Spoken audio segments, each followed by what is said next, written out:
Monsieur Alain Guettave, le directeur général du call center Pro2C, est-ce que vous avez rencontré par exemple des difficultés ou des obstacles dans votre chemin?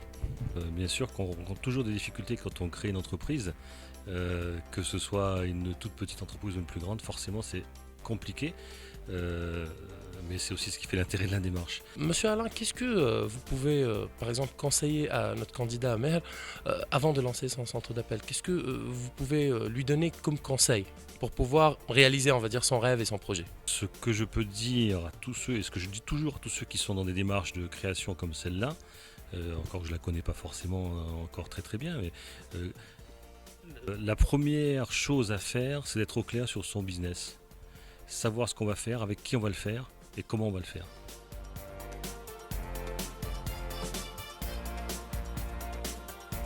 ماهر بالنسبة لك أنت اسكو فما حاجات تبدلت avant et après la visite؟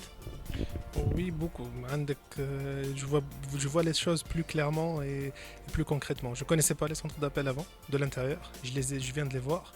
En plus, avec tout l'historique, Monsieur Guettaf, dans le sens comment il a constitué son propre centre d'appel, c'est quoi les difficultés qu'elle a rencontrées, ça aide beaucoup à avoir une vision plus claire du projet.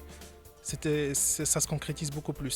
Ce n'est plus phase idée, maintenant ça devient un projet à part entière. C'est plus encourageant بالنسبة لك أنت لقيت parcours في عندي فكرة. Oui, beaucoup. خاطر هو قال لي, il faut être il faut cibler ton marché et tu aboutiras à ce que tu veux. Si tu procèdes convenablement à une bonne étude de marché et tu cibles ta clientèle, normalement ça devrait aller.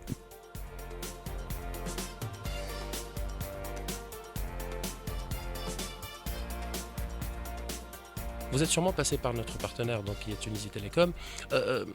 Comment était, on va dire, l'assistance de Tunisie Télécom pour mettre en œuvre ce centre d'appel? Donc, les prestations qui vous ont données, vous les qualifierez de comment? Satisfaisantes? C'est vrai que Tunisie Télécom a fait beaucoup de progrès, alors je ne devrais pas trop le dire, ils en ont encore à faire, et il faut qu'ils en fassent encore.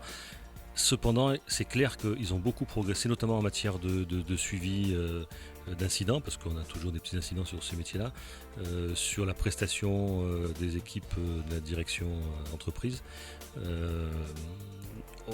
Honnêtement, ça peut être un très bon soutien aujourd'hui, parce qu'en plus, je crois que nous, on ne les utilise pas, mais ils ont aussi des offres pour les opérateurs qui démarrent et qui lancent un centre d'appel de taille relativement modeste dans un premier temps.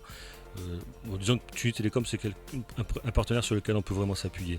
Ça n'a pas toujours été le cas, mais voilà, aujourd'hui, il peut y aller.